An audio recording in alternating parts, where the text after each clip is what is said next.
Bonsoir à toutes et à tous. Vous êtes dans votre émission L'Encre des Savants. Ce soir, nous recevons Morikam. Ses recherches portent essentiellement sur l'éthique, la philosophie morale et politique. Morikam, bonsoir. Bonsoir, Babacar. Votre livre est composé de deux parties principalement. La première partie est consacrée à l'analyse du rapport conflictuel entre identité individuelle et identité sociale. Et vous dites que c'était la première source de violence politique. La deuxième partie tente de déconstruire l'idée de légitimité même de la violence. Quelles sont, selon vous, les tendances agressives de l'homme? Lorsque je me suis intéressé à cette question, je me suis rendu compte d'une première chose, c'est la confusion qui avait été faite entre deux concepts essentiels que sont l'agressivité et la violence. Moi, je les distingue radicalement. Parce que l'agressivité est à comprendre comme la manifestation d'une force basée sur l'instinct biologique. Alors que la violence, c'est la manifestation de la force basée sur la raison. Et donc, voilà la raison pour laquelle je pars de l'idée que l'agressivité, c'est quelque chose que nous avons en commun avec les animaux. Mais l'agressivité animale a ceci de spécifique qu'elle ne se manifeste qu'à des occasions bien déterminées et bien contrôlées par la nature. L'animal n'est agressif lorsqu'il a faim, lorsqu'il a besoin de se nourrir, ou lorsque la nature veut perpétuer l'espèce parce qu'il faut, lors d'un combat, être capable de déterminer quel est le mâle dominant.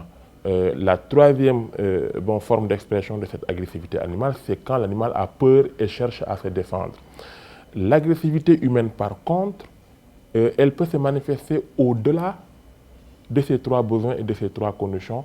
Voilà pourquoi je considère que l'agressivité humaine elle est beaucoup plus dangereuse que l'agressivité animale. Dans le chapitre 2, vous développez l'idée des fondements psychologiques de la violence et vous parlez de la psychologie de la violence individuelle, mais aussi de la psychologie de la violence collective.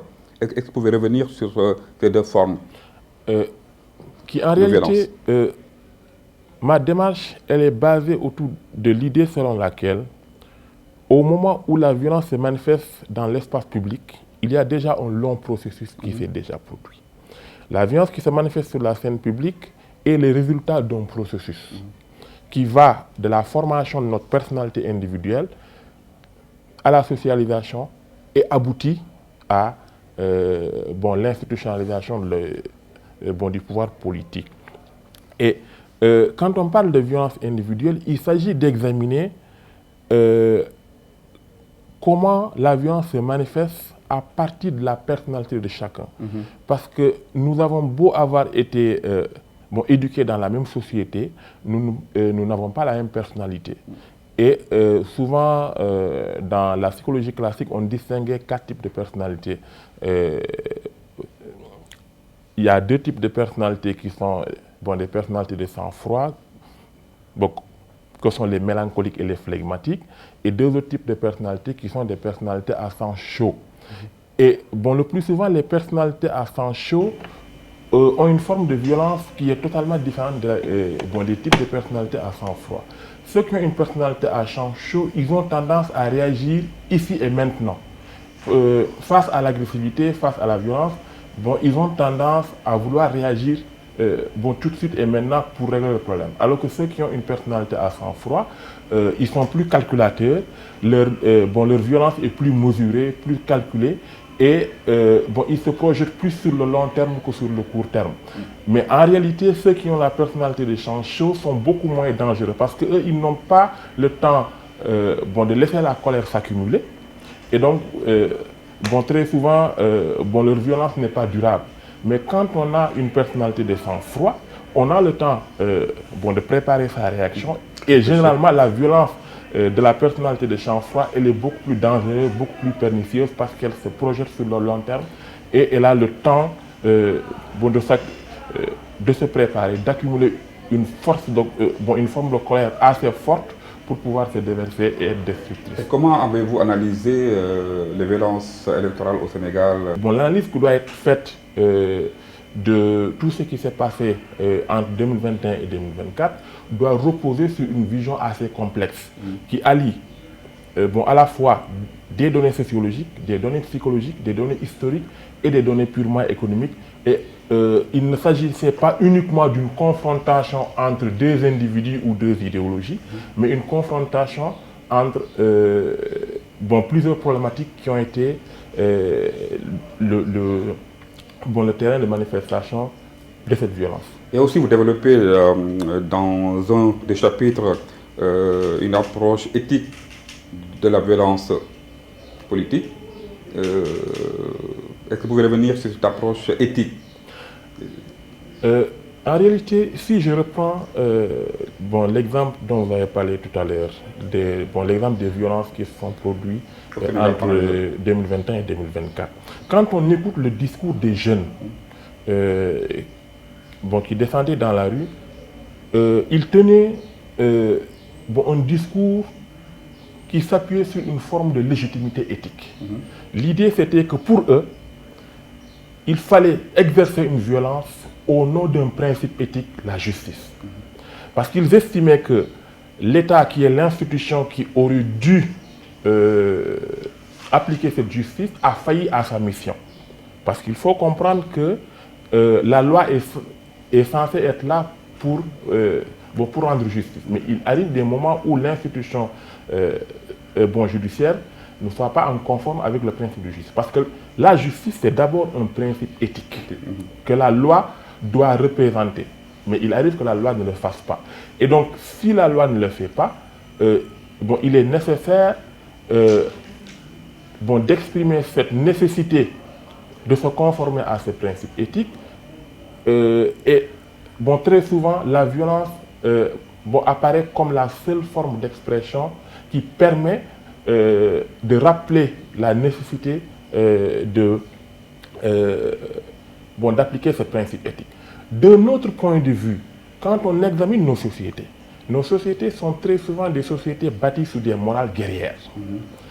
Une morale guerrière, c'est une morale dans laquelle la valeur suprême qu'est l'honneur, la dignité, doit s'appuyer sur le courage, sur la force et sur la violence, effectivement, pour s'exprimer.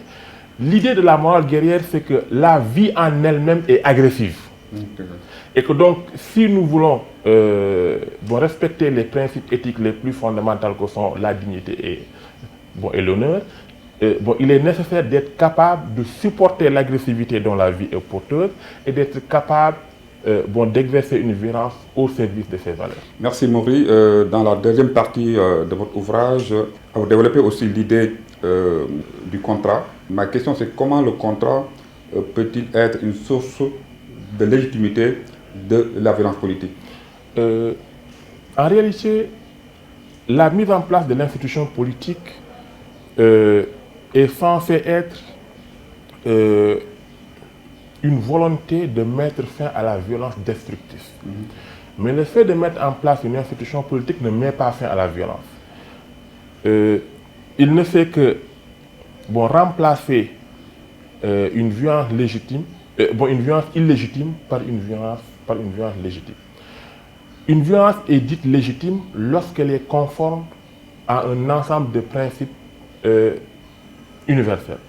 Et le principe sur la base duquel l'institution politique se fonde pour légitimer sa violence, c'est le principe d'ordre. Est-ce que vous pouvez donner un exemple de violence légitime? Par exemple, quand un policier frappe dans le but d'empêcher qu'un malfaiteur se saisisse du bien d'autrui de manière injuste, cette violence devient une violence légitime. Mais cette légitimité n'est fondée que sur le fait que le policier, il est au service de la loi et non pas au service de sa propre cause. Quand le policier donne des coups dans le but de sauver un citoyen face à un autre malfaiteur, cette violence devient une violence légitime. D'accord, merci beaucoup. Et là aussi, vous parlez aussi, toujours dans la deuxième partie, des principes religieux comme fondement de la violence politique.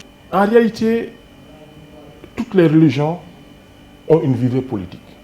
C'est-à-dire que toute religion vise à mettre en place une société dans laquelle les normes sont respectées.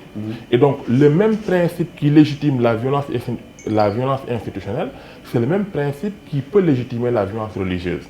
Et donc, à partir du moment où, dans la religion, on considère que l'objectif, c'est de mettre en place une société qui nous permettra de vivre dans une harmonie et donc d'obtenir le salut universel, toute violence qui est au service de cette harmonie et du salut devient une violence légitime. C'est donc la raison pour laquelle chaque religion cherche à légitimer certains types de violences et à en condamner d'autres. Par exemple, dans l'islam, la peine de mort est considérée comme une violence légitime dans la mesure où, quand vous tuez quelqu'un de manière injuste, votre présence dans la cité menace l'harmonie.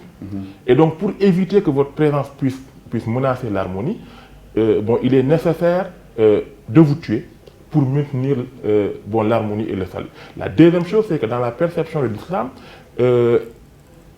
cette peine de mort est même un service rendu au malfaiteur, parce que c'est la seule condition de son salut. Et quel est votre avis sur la peine de mort? Alors, si on sort du cadre religieux, Ouais. La peine de mort n'a jamais été une solution efficace contre le crime. C'est difficile à dire dans le contexte dans lequel nous sommes, parce que très souvent, à chaque fois qu'il y a un meurtre, les patients se déchaînent, tout le monde est inquiet et tout le monde pense que la solution c'est la peine de mort, mais l'expérience a montré que la peine de mort n'est pas une solution. Parce qu'il y a des moments où le meurtrier lui-même a besoin de cette peine de mort pour exprimer une idée. Parce que très souvent, il y a des meurtriers qui n'ont plus aucune envie de vivre. Leur seul objectif, c'est qu'avant de mourir, d'emporter le maximum d'individus. Et ce genre de personnes, ce n'est pas la peine de mort qui les fera reculer.